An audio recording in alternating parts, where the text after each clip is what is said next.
Kto by strácal z nás vtedajších dnešných trebárs chuť nejakú do práce, tak keď príde do Osrblia, tak ho to povzbudí a môže byť jedine hrdý na to, čo lesnícka robota znamená.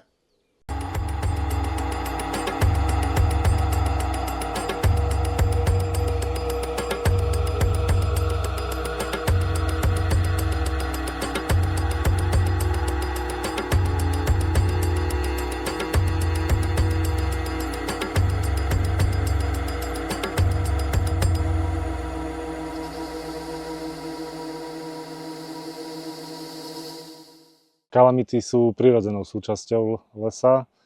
Vždy sa diali, dejú sa aj budú sa diať, tak ako vidíme aj tu okolo.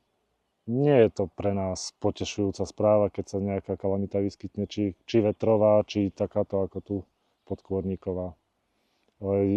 Lesník je radšej, keď les sa môže vychovávať, obhospodarovať a dať mu nejakú tú svoju pečať, ako keď ho musí len vyrúbať, lebo vyschol.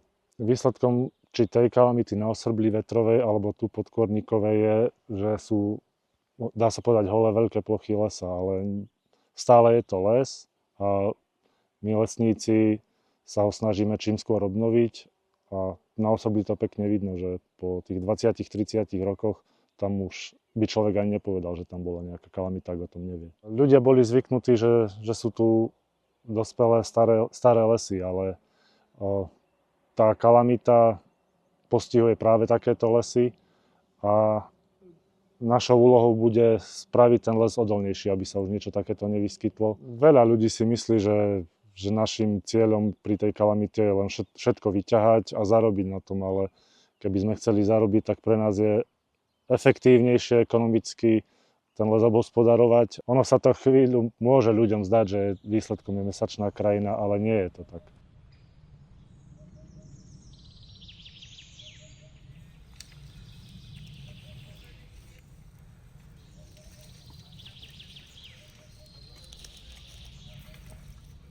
O 30 rokov tento les podľa mňa bude vyzerať, že to bude taký väčšia mladina to bude.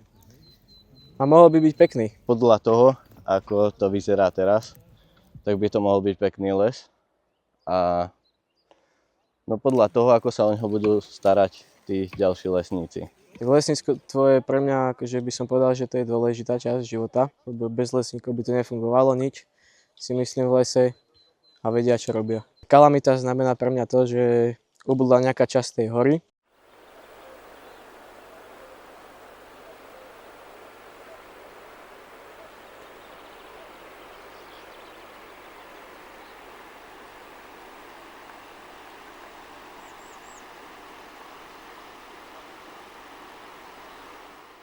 Toho 8. júla prišiel riaditeľovi vtedajšiemu telefonát od zúfalého starostu obce Osrblie. Pán riaditeľ, zle je, udiala sa tu katastrofa. My sme potom vlastne išli až na druhý deň včas ráno pozerať, nie v noci, a naozaj Osrblie bolo odrezané od sveta. No a to, čo sme videli, bolo horšie, ako sme si dokázali predstaviť, pretože tak ako tí obyvatelia Osrblia vraveli, večer sme sedeli pri televízore, lebo vonku pršalo, a zrazu začal silnieť nejaký divný hluk. Tak sme, keď o pár minút stíchol, vyšli von a vonku bola len nejaká divná biela hmla. A na druhý deň ráno, keď obyvatelia povstávali a vyšli z domov, tak les, ktorý bol vždy ich blízkym susedom, neexistoval. Prvé myšlienky boli na to, aká obrovská škoda sa stala tým krásnym lesom. Padli lesy na skalách, kde sa roky museli snažiť prežiť. To všetko bolo padnuté a potom hneď ďalšie myšlienky boli praktické, čo teraz rýchlo s tým. Išlo o to, že keď už tá hora padla v takých obrovských množstvách, nech je z nej aspoň dodatočne úžitok a aby sme zachránili to málo, čo zostalo stáť. Pretože drevokazný a podkôrny hmyz okamžite to víta ako príležitosť, tie oslabené lesné porasty, preriedené.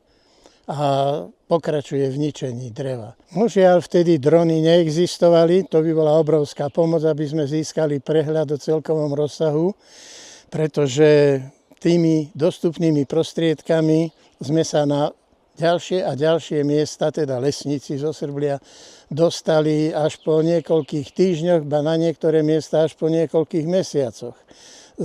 Mali prvé odhady úplne smiešne nízke. Mali sme 30 000, potom 100 000, potom nakoniec z toho bolo 800 000. Takže to hovorí o tom, ako sme sa pomaly dostávali do tých porastov. Bol aj vrtuľník, ale ten už v podstate priletel vtedy, keď sme už všetko vedeli a keď už spracovanie bežalo naplno. Bolo jasné, že lesný závod tedajší vlastnými silami nespraví takmer nič.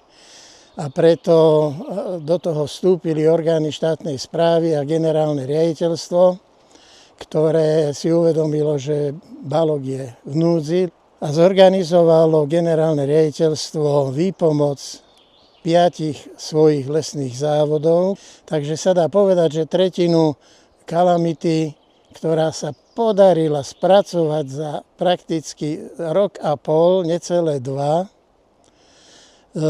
tretinu odpracoval lesný závod svojimi silami, tretinu odpracovali vypomáhajúce lesné závody štátnych lesov a tú poslednú tretinu súkromné firmy, pričom sa realizoval po dlhých rokoch a osvedčil aj predaj dreva na pni. Odvoz toho množstva vyťaženého dreva všetkými tými pracovnými silami bol tak obrovský, že sme museli za obcov Osrblie a za obcov Hronec vybudovať obchvatové cesty, vyše kilometrové obchvaty porobiť okolo tých úzkých obcí. A strážne stanoviská sme tam vybudovali, pretože musela existovať kontrola, odvozné lístky, všetky tieto veci. No to boli tu stovky nákladných aut, okolo 70 traktorov priemerne, tu denne pracovalo, lanoviek niekoľko desiatok, lebo sú tu strmé terény a tá kalamita si nevyberala len nejaké pohodlné terény. No a to, že sa podarilo kalamitu rekordne rýchlo spracovať, vidím s odstupom rokov ešte lepšie, jednoznačne v tom, že bola absolútna koordinácia ľudí, lesníkov, ktorí to riadili, ktorí nepoznali deň ani večer, ani noc. Mnohí možno, že skoro prišli o nervy, pretože to bol taký nápor, aký už v živote nezažili, ani nezažijú. Bolo to v dokonalom riadení, ustriehnutí všetkých bezpečnostných predpisov. Tu sa nestala za celé spracovanie kalamity jedna vážna nejaká nehoda alebo pracovný úraz. Za mnou sa nachádza typický kalamitný svah, ktorý sa volá Laurencia. Na ňom vidno to, že sme skúšali zachrániť tú pôdu obnaženú tým, že sme nechali tam rásť tie prípravné dreviny. Dneska je to zloženie toho porastu, ktorý vidíme, úplne iné ako bolo. To bol takmer čistý smrek a celý teda padol, lebo je málo odolný proti vetru. A následné zalesňovanie sme previedli zmiešaním smreka s značným percentickým zastúpením listnáčov, ktoré sú oveľa stabilnejšie a pomôžu aj tomu smreku udržať sa v prípadných silných vetroch. V porovnaní s kalamitou vo Osrblie bola vlastne rýchla kalamita, kde fúkol vietor a do rána bolo všetko zvaľané. A kdežto tu pôsobí podkôrnik a on pôsobí dlhšie. Áno. Čiže nie je to z jedného dňa na druhý, ale dá sa povedať, že u nás je to už v tom najväčšom meradle posledné 2 roky. To, na čo sme hrdí, mám aj teraz okolo seba.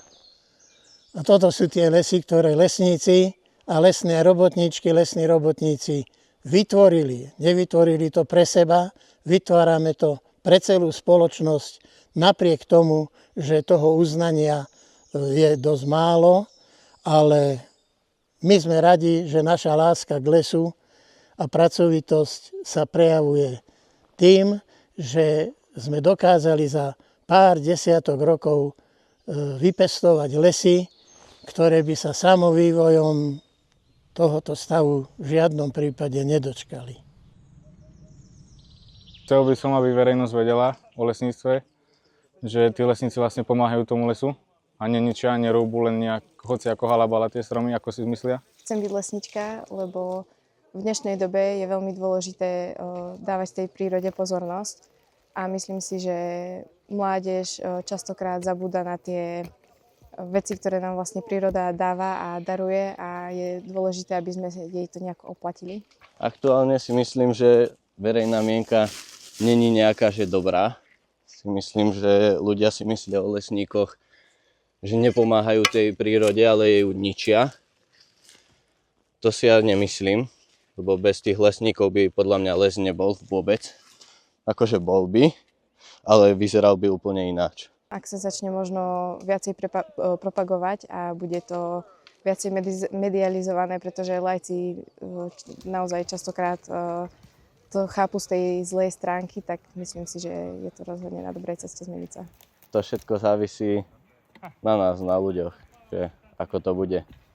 Či sa viacej akože presadí tá ochranárska mienka, alebo tá lesnícka.